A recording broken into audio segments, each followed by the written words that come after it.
오늘 말씀 제목은 유일하신 하나님입니다. 저희 집에 기거하고 있는 일본 학생이 있는데 기독교 예배에 관심이 있다고 그래서 영어 예배에 초대를 했어요. 예배를 마치고 나오면서 하는 말이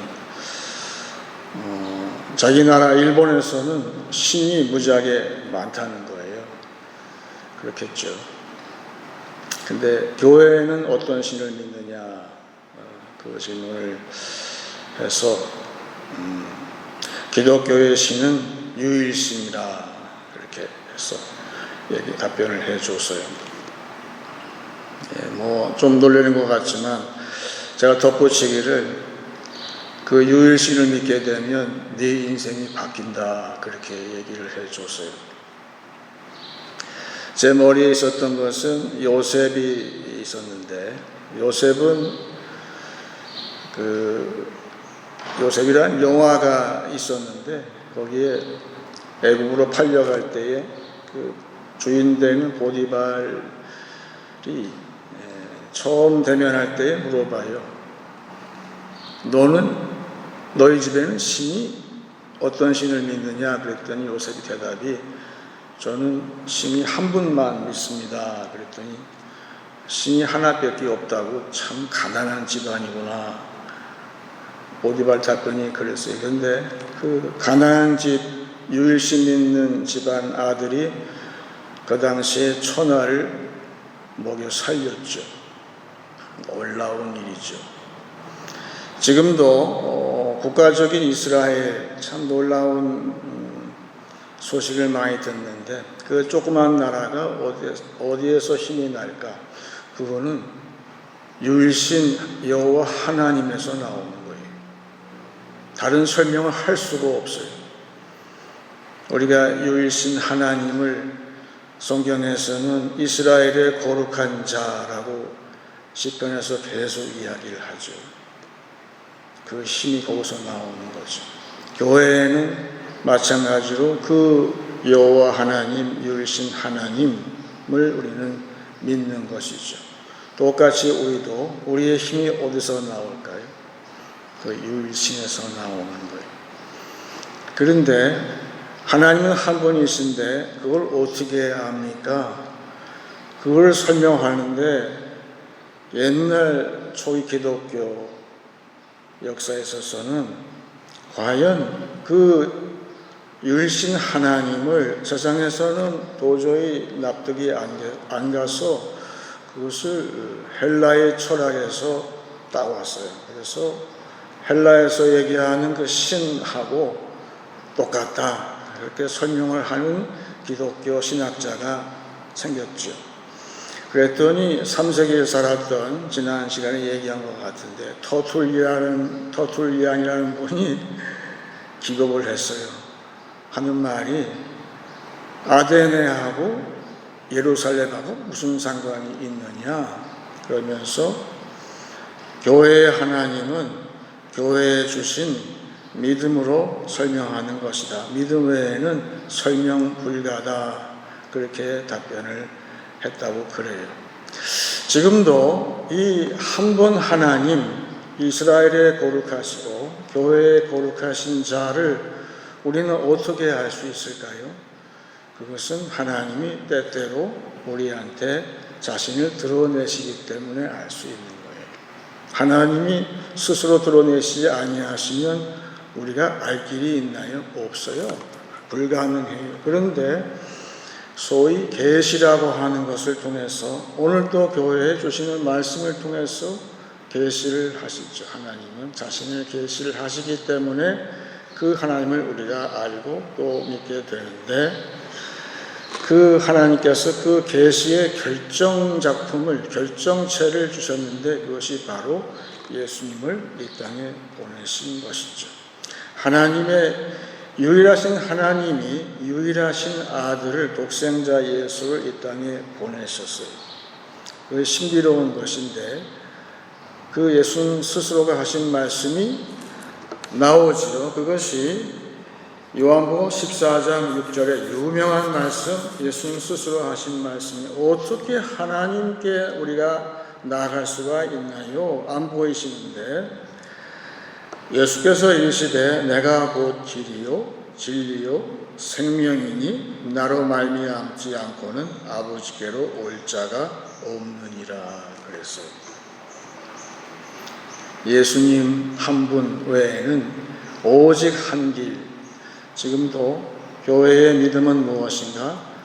유일하신 하나님, 이스라엘의 전능하신 거룩하신 하나님께 나오는 길은 오직 한 길.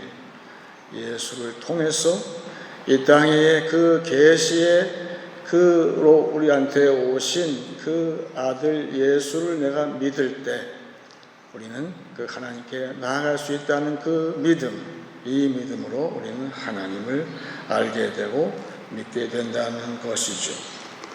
그것이 가장 중요한 것이죠.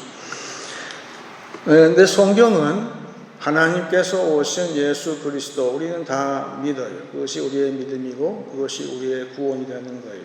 우리가 살아계신 하나님, 오직 한 분이신 하나님께 내가 나갈 때 그 하나님과 하나가 될 때 우리는 구원이 있는 것이죠. 근데 성경은 하나님께서 하시는 일을 나타내시는 말이 하나님께는 손이 있다고 말씀하고 있어요. 성경은 도처에서 하나님의 손을 이야기를 하면서 그래서 최초의 신학자였던 이레네우스는 하나님은 손이 두 개가 있다고 하셨어요. 그 첫 번째 손은 바로 예수 그리스도의 손이신데 그 손은 우리에게 믿음을 주시는 손이에요. 어떻게 하면 믿음을 줄까? 이 모든 인류가 죄에 빠져서 아주 강팍해졌는데 그러면 그 하나님을 어떻게 알 수 있을까? 지금도 예수님이 교회에 찾아오셔서 성도 각각한테 손을 대실 때에 나는 어떻게 될까요? 나는 교만하던 목이 이제 숙여지면서 내 마음이 아주 겸손하게 될 때 말씀을 내가 믿게 되는 거예요. 여러분, 교만하면은 말씀이 안 들어오게 되어 있어요. 근데 믿음은 오직 말씀을 들음으로써 얻게 되는데 우리 예수님은 오늘도 나를 만지시는 거예요. 그래서 내가 무한히 낮아지고 또 낮아지고.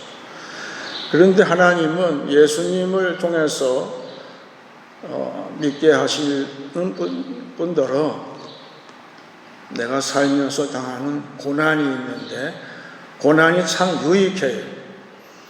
고난을 통해서 내가 마음이 몹시 상해 있지만 그때에 내가 예수님께서 나를 만지실 때에 내가 마음이 겸손해지고 온유한 자가 되고 그래서 그 하나님께 이르는 구원의 말씀을 내가 듣게 되는 것이죠. 그래서 어찌 볼 때에는 우리가 처음 믿는 순간은 바로 그 순간이 예수님께서 나를 만지시는 순간이에요.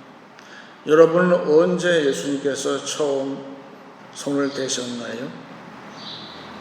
그게 처음 믿는 순간이에요. 찬송가에 나오는 것처럼 나 처음 믿는 그 순간이 참 귀하고 귀하다 했을 때 그것은 예수님께서 여러분과 저를 타치한 순간이에요.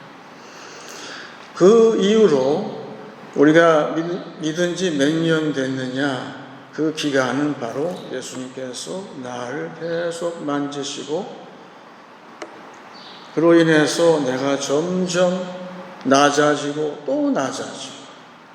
지금 여기 서 있는 저를 포함해서 여러분 모두는 어떤 분들입니까? 처음 믿을 때보다 아주 낮아진 그런 사람이 되었을 거예요. 내가 낮아진 만큼 말씀을 듣고 말씀을 믿고 말씀대로 행하는 것이 가능해진다는 것이죠. 그래서 믿음의 열매라는 것은 예수께서 처음 나를 만지시고 그리고 그 예수님께서 나를 만지신 지 지금 얼마나 경과했느냐 그 이야기인데 오늘 에스겔 8장 말씀이 참 희한한 말씀을 하시는데 8장 1절 한번 같이 봅니다. 여섯째 해 여섯째 달 초다세에 나는 집에 앉았고 그랬죠. 학자들이 궁금해하는 것이 에스겔서에 여기 그 해수가 나와요. 그 해수가 과연 무슨 해수였을까? 우리가 에스겔 1장에 나오는 유명한 환상이 있는데 그것이 에스겔 30년째라는 말이 나오죠. 대개 학자들은 그것이 에스겔의 나이다. 처음 유일하신 하나님을 만난 순간 하나님의 손이 그를 만진 순간 그 순간이 에스겔이 30살 때였을 것이다. 그렇게 짐작할 수도 있는데 이것은 또 어떻게 이야기할 수도 있냐 하면 하나님께서 에스겔을 만지시고 그 나이는 몇 살 때인지 모르지만 제사장 가문 출신인 에스겔을 하나님께서 그 손으로 처음 만지신 해수로부터 오늘 6년하고 6개월 초닷새가 경과했다고 해석을 하는 것이죠. 그만큼 그 사이에 에스겔이 연단을 통해서 어떻게 됐을까요? 낮아지고 또 낮아지고 오늘에 이른 거예요. 그래서 어떻게 됐을까? 이제 하나님 말씀을 믿고 그 말씀만을 의지하고 사는 아주 겸손하고 온유한 아주 낮아진 그런 사람이 되었다는 것을 알 수가 있는 것이죠. 우리는 낮아질 때 믿음을 얻는 것은 내가 순종할 때에 믿음을 얻기 때문에 그런 거예요. 잘 나가던 사람도 순종하지 않게 되면 믿음이 다 사라져 버리는 거예요. 그래서 하나님은 지금도 우리를 교회에 나와서 말씀을 듣게 하시는데 저 앞에 나와서 우리가 예수께 나간다는 것은 예수님께서 오늘도 나를 만져주시기를 바라면서 나가는 거예요. 다른 수가 없어요. 신앙은 예수님이 살아계셔서 지금도 나를 부으셔서 나를 만지시기 원해요. 그게 구원이기 때문에 나를 만지실 때 나의 교만했던 모든 것이 다 꺾이고 다 버리고 아주 바짝 엎드렸을 때에 겸손한 자가 되고 순종하는 자가 됐을 때 믿지 말라고 해도 믿어지게 되는 거예요. 그 믿음이 우리의 구원이기 때문에 오늘도 그렇게 말씀을 통해서 예수님의 손이 나한테 역사하신다. 에스겔이 그 상황에 있는 것이죠.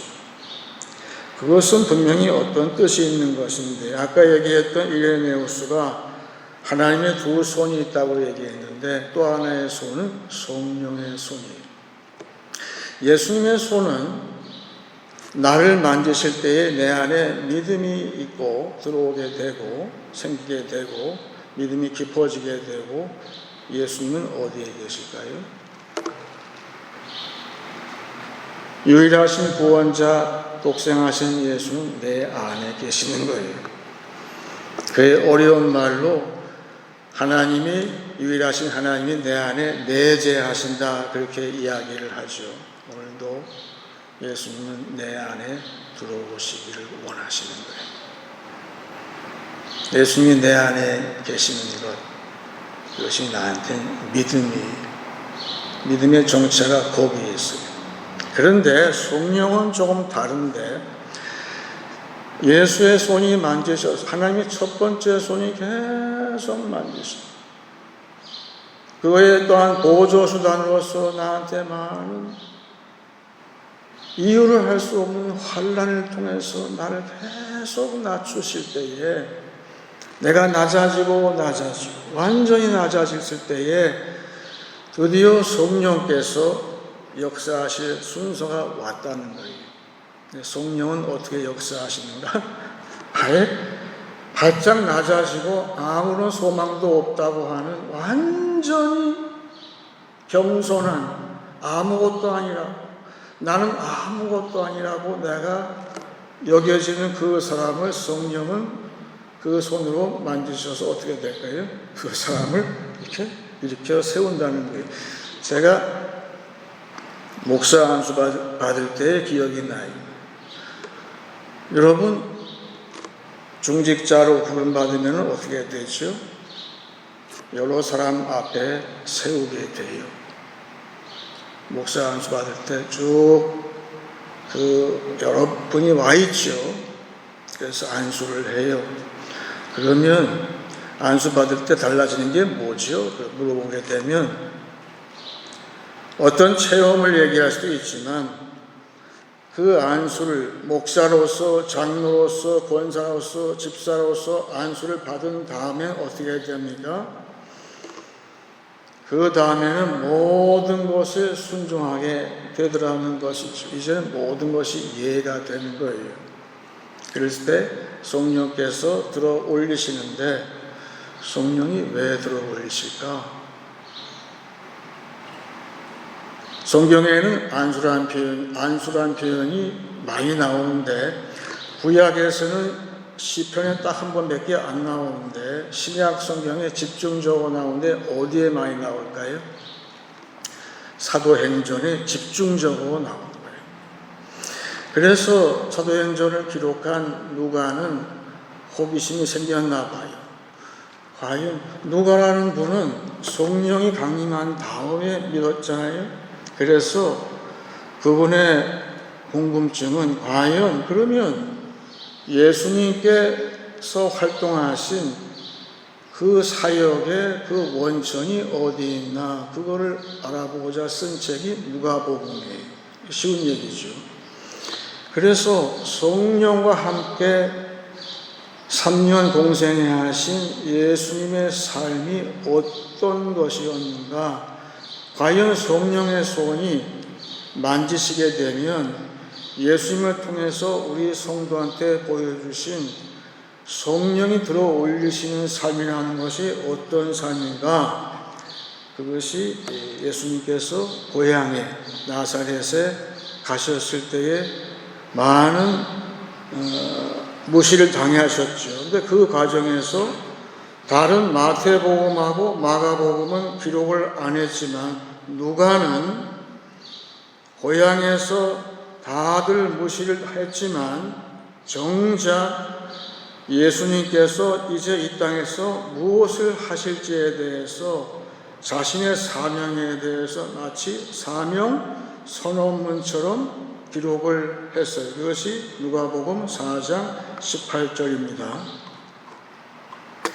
주의 성령이 내게 임하셨으니 이는 가난한 자에게 복음을 전하게 하시려고 내게 기름을 부으시고 나를 보내사 포로된 자에게 자유를, 눈먼 자에게 다시 보게 함을 전파하며 눌린 자를 자유롭게 하고 주의 은혜의 해를 전파하게 하려 하심이라 하였더라. 이 다음이 이제 하나님의 독생자 예수께서 일사천리로 성령과 함께 일을 하셨다. 이 사건은 바로 누가복음은 그 40일간 그 시험 당하신 그 다음에 직후에 이 말씀을 기재를 했어요.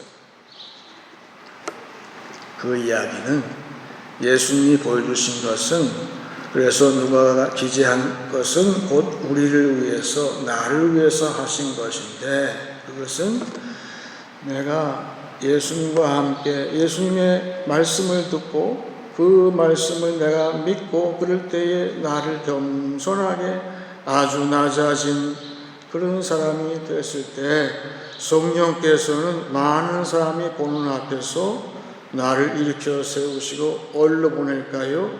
나의 사명지로 보내셔서 이 세상을 살리는 일에 예수님처럼 쓰임받게 하신다, 그 이야기죠.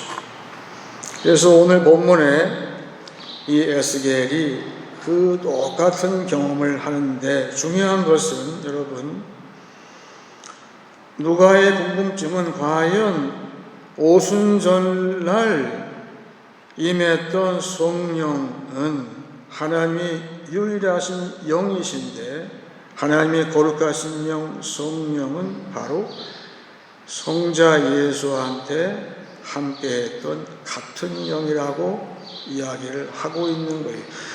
그 같은 하나님의 영이 오늘 에스겔을 일으켜 세우시는데 3절 보시게 되면 그가 손 같은 것을 펴서 내 머리털 한 모슴을 잡으며 주의 영이 나를 들어 천지 사이로 올리시고 하나님의 환상 가운데 나를 이끌어 예루살렘으로 가서 안뜰로 들어가는 복향한 문에 이르시니 거기에는 질투의 우상 곧 질투를 일어나게 하는 우상의 자리가 있는 곳이다. 이스라엘 하나님의 영광이 거기에 있는데 내가 들에서 본 모습과 같더라. 여기 맨 뒤에 지금 이 에스겔이 체험한 그 하나님의 영광과 하나님의 영이 그가 들에서 본 거와 같다고 했어요. 그건 앞에 장에 나오는데 그 들에 나오면서 체험한 하나님의 영은 바로 에스겔 첫 장에 나오는 그 강가에서 봤던 하나님의 환상 그 영하고 동일한 영이라는 것이, 그것이 지금 에스겔의 핵심이에요. 어쩌면 에스겔은 처음에는 30년 됐을 때의 경험을 얘기하는데 지금은 6년 얘기하잖아요. 마치 누가가 사도행전에 성령이 강림하고 나서 그 전에 예수님께서 사역하실 때 그 전에 과거에 있었던 일을 얘기하는 것처럼 중요한 것을 깨달았어요. 성령이, 하나님의 유일하신 영 성령이 예수님한테 역사하셨던 그 영하고 지금 우리 교회를 움직이시는 운행하신 영하고 어떨까요? 같은 영이다. 그것이 제가 깨달은 것 가운데 가장 중요한 사실이에요. 하나님은 오늘도 그 한 영으로 운행하시는데 그 영은 창세기 1장에 나오는 수면위에 운행했던 영하고 다른 영일까요? 같은 영이에요. 그 영이 오늘 나를 누구를 완전히 낮아진 나를 들어올려서 하나님의 일을 하신다. 따라서 성령은 하나님의 두 번째 바른 손은 어떤 손일까요? 처음에 예수님은 내 안에 내재하시는, 내 안에 계시는 예수님. 이 성령은 나를 들어올려서 나를 초월하시는 영입니다. 성령은 지금도 초월하시는, 얼마든지 초월하시는 거예요. 이 세상에 없는 것 얼마든지 발생할 수 있는 초월적인 영으로 이 유일하신 하나님. 그래서 우리는 삼위의 하나님을 이제 종합할 수 있는 것이죠. 아주 독특하신, 이스라엘의 거룩하시고 교회의 거룩하신 하나님은 아주 독특하신 하나님. 유일하신 성부와 유일하신 성자와 유일하신 성령의 하나님, 우리는 알게 되는 것이죠. 그래서 오늘 에스겔은 우리한테 중요한 사실을 마지막에 이야기하는데, 이것은 교제에 있어요. 사귐에 있는 것인데, 오늘 말씀 보세요. 다시 1절에 여섯째 해 여섯째 달 초다스에 나는 집에 앉았고 그 다음에 유다의 장로들은 내 앞에 앉아 있는데 주 여호와의 권능이 거기에서 내게 내리기로. 지금 그 다음 주 보시게 되면 음직한 우상 숭배하는 이야기가 가득 차 있지요. 그런데 1절을 이렇게 시작을 했어요. 여기에 나오는 장로님들은 어떤 분일까요? 은혜 받은 에스겔 앞에, 말하자면 은혜 받은 목사 앞에의 말씀을 듣는, 말씀을 나누는 장로님들이에요. 우리가 교회의 말씀이 선포되었을 때에 우리 말씀을 들은 성도들이 이제 교제를 하는 것이죠. 내 안에 믿음을 주시는 성자 예수께서 나를 구원하시고 나를 낮추시고 또한 내 안에 지금 살아계셔서 내 안에 좌정하시는 예수가 계시고 나한테 믿음이 있고 그리고 나를 들어서 나를 직분을 주시고 나에게 사역을 주실 때에 그런 사람들이 모이는 그런 교제가 있는 것이죠. 하나님은 그런 교제를 왜 좋아하실까? 성삼위의 하나님, 성부와 성자와 성령은 그 삼위의 하나님을 이렇게 운행하시면서 한 영이 지금 활동하시면서 그 삼위의 하나님이 교제하시는 그런 것인데, 똑같이 교회에도 그런 교제가 이어지는 것이죠. 그래서 이 교회에는 그런 거룩한 교제가 있는 것이고, 하나님은 그러한 성령이 운행하신 그 교제를 가장 기뻐하시는 것이죠. 그런 교제가 교회에 있어요. 그런데 지금 세상은 반대로 하고 있어요. 왜? 유일하신 하나님을 모르기 때문에 어떻게 하냐 하면은 무조건 많은 것부터 찾는 거예요. 요새 세상의 풍조가 뭐냐 하면 어느 쪽이 많은 사람이 몰려가느냐 그쪽만 신경을 써요. 그래서 다수가 좋아하고 청중이 다 몰려가는 것이면 나도 마치 덩달아 하는 것처럼 거기에 따라가더라 그 얘기예요. 그래서 테스트를 해봤는데 어떤 연구기관에서 5명이 한 조를 만들어서 그림 같은 거를 주면서 이 그림이 무엇을 얘기하는지 맞춰보시라고 하면서 이제 보기를 주는 거예요. 여러 문제를 주는 거죠. 그런데 여러 문제 가운데 몇 개의 문제는 5명 가운데에서 나는 빼고 4명을 이 조사하는 사람이 미리 따로 몰래 불러서 당신들은 몇 번 문제는 정답이 아니지만 당신은 그 정답 아니고 몇 번이라고 그 보기에 들은 것을 그거를 다 맞다고 주장을 해라. 그렇게 언질 준다는 거예요.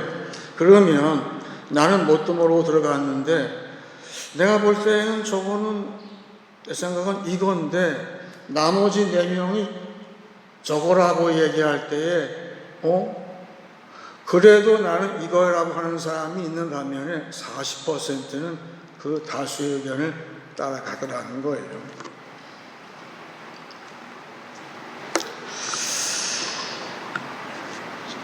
지금 에스겔이 볼 때에 에스겔 8장 우리가 안 읽었지만 그 다음에 나오는 이야기는 전부 그런 이야기예요. 심지어는 성전 내에서도 우상의 자리가 있다는 거예요. 이 사람들은 지금 이 직수입한 이 해외에서 들어온 이것이 좋다고 하더라 하면서 거기에 쏙 빠져서 많은 사람들이 거기에서 막 경배를 하고 지금 그런 얘기가 꽉 차 있어요. 이것이 요새 추세야라고 하면서 거기에 따라가는 거. 이건 하나님 왜 싫어하시냐 하면 그것은 이게 순서가 틀려서 그래요. 우상이라는 것은 사실은 아무것도 없다는 뜻이에요. nothing이라는 뜻이에요. 그런데 사람들은 거기에 뭐가 있는 것처럼 몰려갈 때에 무엇이 운행하지 않을까요? 성령이 운행하시지 않는 거예요. 하나님은 모든 교제 가운데에서 성령이 운행하지 않는 교제를 굉장히 가증하게 보신다는 거예요. 그래서 히브리 말에는 열심이라는 말이 딱 한 말인데 열심이라는 말도 있고 질투한다는 말도 같이 있어요. 그게 한 단어예요. 하나님은 유일하신 하나님은 그 유일하신 하나님으로부터 출발하는 교제에는 성령이 역사하심으로 거기에 열심, 영어로 zeal을 주시지만 제또 시작한 거지요. 그런데 아무것도 아닌데 사람들이 우선 많은 것, 세상이 다 따라가는 것, 그걸 쫓아가는 것을 할 때에는 하나님은 질투하신다. 그래서 제일로 시작하는 젤러시라는 것이죠. 미워하신단 말이에요. 거기를 하나님 미워하시는 거예요. 그래서 우리 성도가 중요한 것은 유일하신 하나님을 내가 할 때에 아까 처음 얘기한 요셉이 왜 훌륭할까? 그분은 오직 우리 집에서는 한 신만 믿어요. 그 가난하다고 생각했지만 그 유일하신 하나님, 또 그분에게 이르는 유일하신 이 땅에 보내신 믿음을 주시는 독생자 예수, 또한 모든 것을 풍성하게 하시고 나를 도우시고 나를 여러 사람과 교제하게 하시고 붙여주시고 요셉한테 많은 사람을 붙여주실 때에는 문제가 없는 것은 왜 문제가 없느냐 하면 요셉과 동행하는 성령이 그때는 운행하시기 때문에 아무 문제가 없는 거예요. 그래서 사도 바울의 말씀을 이해할 수 있는 거예요. 너희는 자식을 낳되 부모 가운데 하나가 믿지 않을 때에는 갈라설 수 있다고 해. 부모가 한 믿음으로 그 안에 예수님이 내재하시고 성령이 교통하시는 그런 부부가 될 때는 자식은 저절로 깨끗해지지만 부모 가운데 하나가 믿지 않을 때에는 왜 안 되냐? 그것은 하나님 보실 때에 더럽다 그 얘기예요. 불교하다 그 얘기. 오늘 에스겔 그 얘기하고 있는 더러운 영이라는 거예요. 우상을 따라간다는 거예요. 다수 의견을 따라간다는 거예요. 부모가 이 부부가 하나가 되지 못하기 때문에 성령으로 하나가 되지 못할 때에는 자식도 더러워지지만 하나님께서 받지 않으신다 그 이야기. 하지만 이 부부가 믿음으로 하나가 될 때 전도가 돼서 남편이 믿어서 아내를 전도해서 둘이 한 믿음이 되었을 때 아내가 남편을 전도해서 한 믿음이 되었을 때 어떻게 됩니까? 예수님이 내 안에 있고 성령이 그 교제를 주관하실 때에 이제 그 부부는 세상에 나가서 만지는 손, 오늘 손을 얘기했는데 이제는 하나님께서 내 손도 깨끗하게 하시고 능력도 주셔서 요셉처럼 세상에서 내가 만지는 모든 것이 만지는 족족 다 깨끗하고 거룩하게 된다는 것이죠. 그래서 이 세상이 점점 이 연합이, 이 교제가 내가 가는 곳마다 거룩한 연합이 이루어지는 것을 하나님께서는 오늘도 가장 기뻐하신다는 그 순서를 바꾸게 되면 세상은 점점 더 악해지고 점점 더 하나님 보시기에 더러운 받지 못하는 불결한 그러한 것으로 되는 것이에요. 이런 것을 우리가 알고 한 주간 살 때 우리의 교제가 그렇게 돼야 한다는 것이죠. 이제 말씀을 정리하겠습니다. 하나님은 한 분이시요 이스라엘과 교회의 거룩하신 자입니다. 우리는 예수께서 그 하나님에 이르는 유일한 길이심을 믿습니다. 예수께서 나를 만지실 때마다 순종과 믿음이 깊어집니다. 성령의 손이 나를 만지시면 나를 높이 드셔서 세상을 살리라고 보내십니다. 유일하신 하나님, 거룩한 삼위의 하나님으로부터 시작된 거룩한 연합과 교제가 확대되어 가는 한 주간 되시길 축원합니다. 이제 찬송 286장 하겠습니다.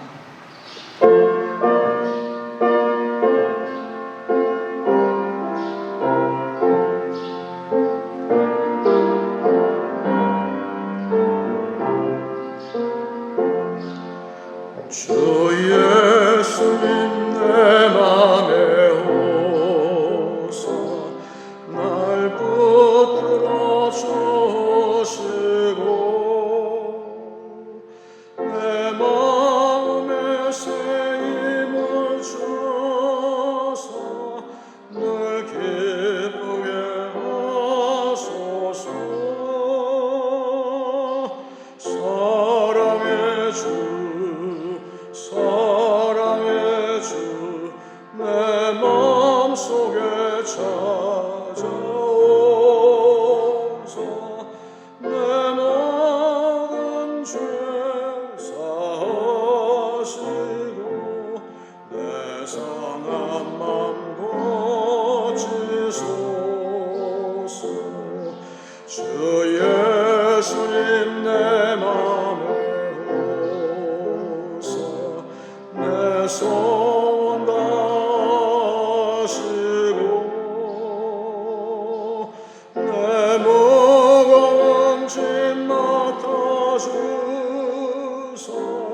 참 평안을 주소서.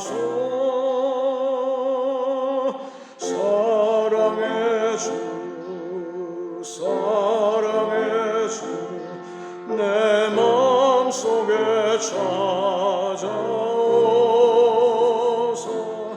내 모든 죄 사하시고 내 상한 맘 고치소서.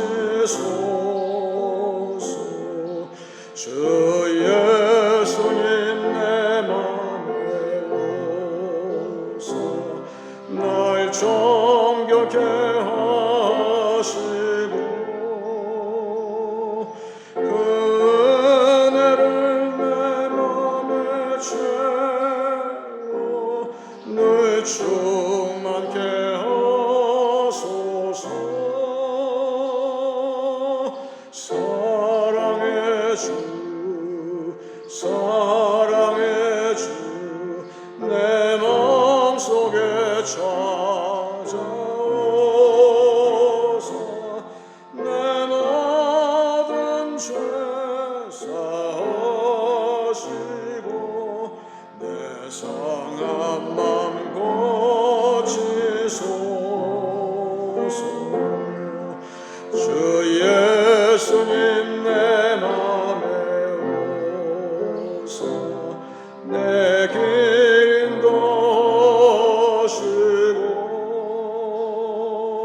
주 성령을 내 맘에 채워 늘 충만케 하소서.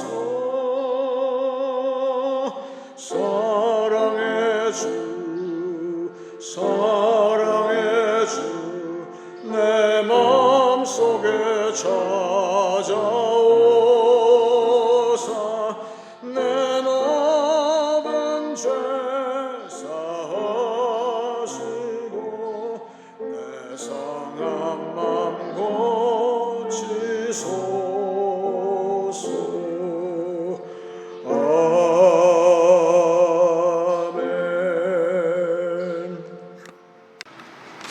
이제 기도하실 때 제가 먼저 에베소서 4장을 읽고 같이 기도하기 원합니다. 몸이 하나요 성령도 한 분이시니 이와 같이 너희가 부르심의 한 소망 안에서 부르심을 받았느니라. 주도 한 분이시요 믿음도 하나요 세례도 하나요 하나님도 한 분이시니 곧 만유의 아버지시라. 만유 위에 계시고 만유를 통일하시고 만유 가운데 계시도다. 다 같이 기도하겠습니다.